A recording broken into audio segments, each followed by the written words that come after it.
국세청은 부동산 시장 과열에 편승한 변칙적 탈세 혐의자를 다수 포착하고 세무조사에 착수했습니다.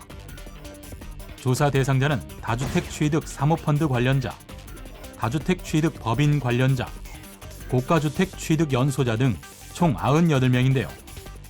지금부터 함께 알아보시죠.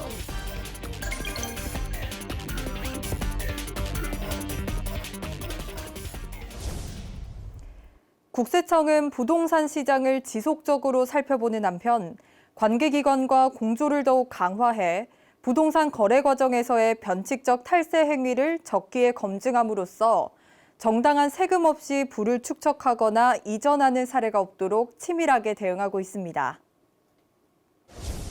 최근 부동산 시장을 면밀히 모니터링한 결과 코로나19로 인한 경제 위기 속에서도 부동산 시장 과열에 편승한 변칙적 탈세 행위 혐의자를 다수 포착하고 세무조사에 착수하게 되었습니다. 주요 조사 대상자는 다주택 취득 사모펀드 관련자 10명, 다주택 취득 법인 관련자 12명, 고가주택 취득 연소자 76명 등 총 98명인데요. 주요 조사 대상자 첫 번째는 사모펀드를 통해 다수의 주택을 취득, 운용하는 과정 등에서 법인세, 소득세, 증여세 등을 탈루한 혐의자입니다.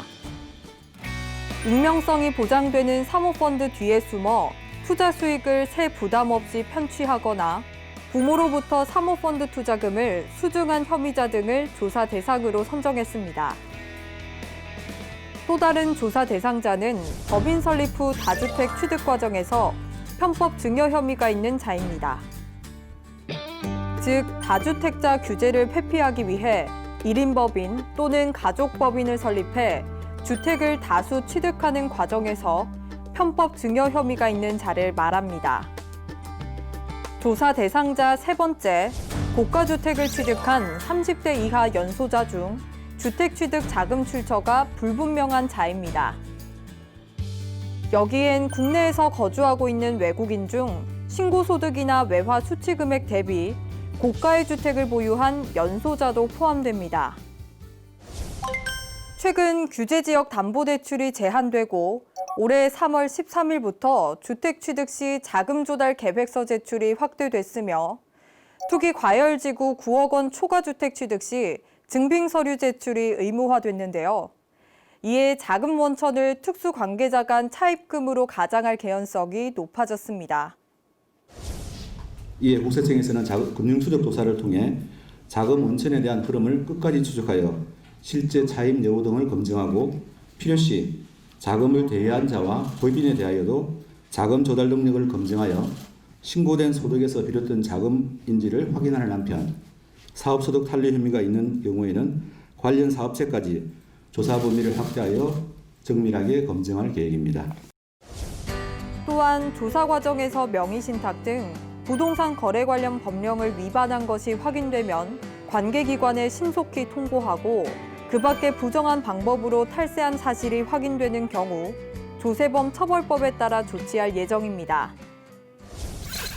주요 사례를 살펴보면 같은 지역 주민들이 소규모 자본으로 모임을 조직하고 아파트, 분양권을 타인 명의로 거래해 고율의 양도소득세를 회피하고 부동산 실명법을 위반한 사례인데요.